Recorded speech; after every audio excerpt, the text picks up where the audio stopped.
teacher. I could show you the way.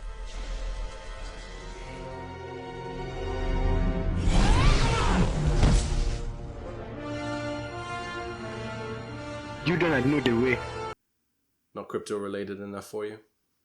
Alright, well, how about this? Hey, hey, hey. Okay, so are you ready to give me your money yet, or do you need to see more? Hey, hey, hey. I think for me, as a selling point, that opens and closes the deal all at once. And no, that was not edited by me. That is a full-on video from H3H3, which is a channel with over 5 million subscribers. We're getting there, peeps. We're going mainstream. Just not in the way maybe some of us wanted. This video is entitled How to Lose Your Life Savings with Cryptocurrency. So far, it's got 500,000 views. It's been up for like 2 hours. I commented, oh ho ho. Maybe I should have put something a little bit more into the discussion, but I think they pretty much covered it, to be honest with you. I'll leave that video linked below should you want to check it out. Just bear in mind it's a lot of Carlos screaming. Markets have been doing what they have been doing for the last month or so. This comes off the back of news that South Korea essentially legalized cryptocurrencies. And I just wanted to get real with you guys for a moment and talk about mental health.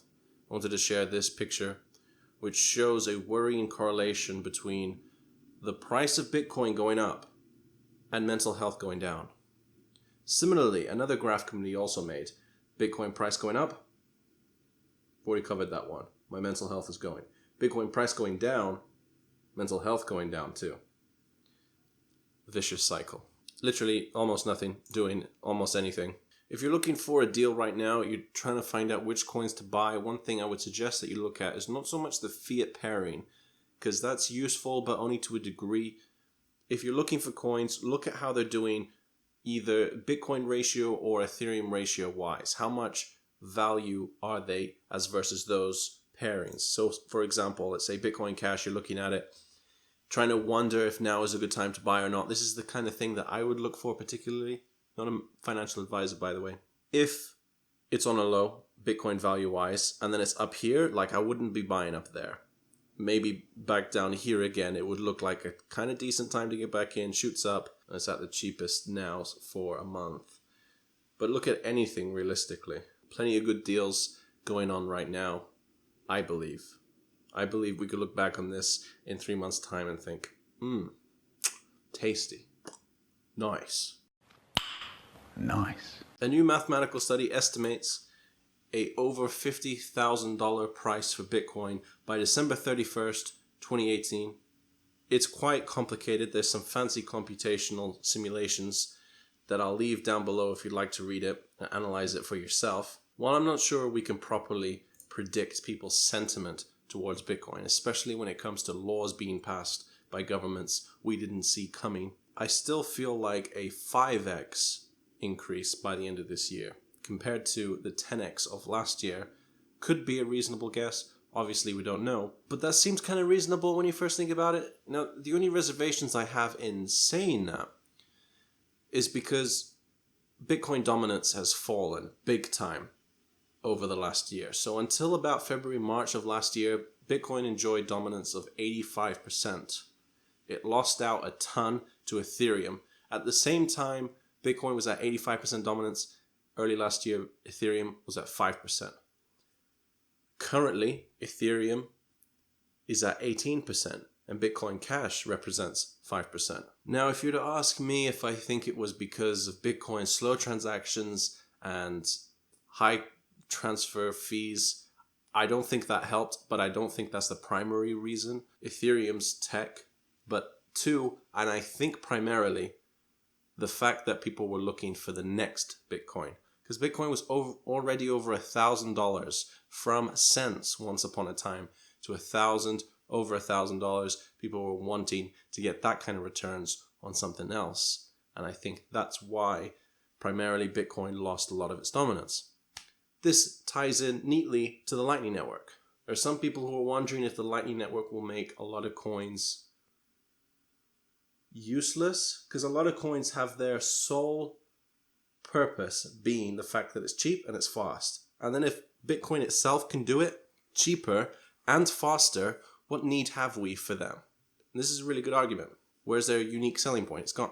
Here's a post in case you're interested about the merits of the Lightning Network and why this poster feels that this will make many altcoins redundant. And while that may be true, I really don't know if we could expect Bitcoin to ever return to such dominance levels, even though it could be ridiculously fast and ridiculously cheap. Like a Lightning Network transaction is 1% of a penny in cost, so basically free.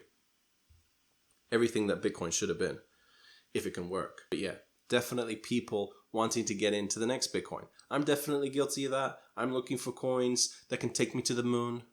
How long does it take to get to the moon? I'm even thinking of, like, I use Bitcoin and Ethereum as my primary stores of value, but I'm even thinking of using Ethereum primarily as a store of value in future, especially before proof of stake comes into effect. But yeah, I'm definitely not discounting competition that Ethereum has as well in the likes of EOS and whatnot. Gen 3 blockchains, basically. Super strong competition for Bitcoin to ever regain those dominance levels. So 5x returns, definitely possible, but I think that would be considered a great win having over $50,000 for a Bitcoin price by the end of this year. Maybe. Ethereum is also getting Lightning and Raiden. It's not quite the same, but pretty much. You can basically say they are. So there's that. Now onto some altcoin news. I had enough of Bitcoin and Ethereum. A new cryptocurrency where you can bet on the price of action of coins. It's called ETH Horse. This one is being shilled like crazy on ETH Trader. Disclaimer, I have not bought any of this. It's on IDEX though. I've not tried IDEX yet. I absolutely hate Ether Delta. IDEX is a basically competitor that's absolutely dominating it. Look in that volume. I think IDEX is meant to be way, way better. If you have used it, let us know what you think about it. But Shillers are saying ETH Horse has a mainnet launch in February with an improved UI. But yeah, generally, if it's talked about enough, it's a self-fulfilling prophecy and does well. And in case you are really into IDEX, there is a coin you can buy, which maybe one day will save you money in transaction fees. This is their version of the Binance coin. It's called Aurora, Aurora DAO, only available on IDEX. If you're able to get coins before they hit centralized exchanges, maybe you can get some deals. I'm not saying ETH Horse is one of them, but generally, these brand new coins straight out of ICO, if there wasn't too much of a big pre-sale, if there wasn't too much of a big discount for those that got into the ICO, generally, it's not so much of a risk to get some good projects that you feel are good, before they hit a centralized exchange, before the masses get to it, basically. Although IDEX might become a massive exchange. We shall see. Yeah, I still didn't get the new green screen. Amazon. I paid for it. Delivery today. It's not here. Letting me down. Just have to make do with this. In case you're interested, that is a setup right now. Hello. I'm trying to make it work. I don't know if it is.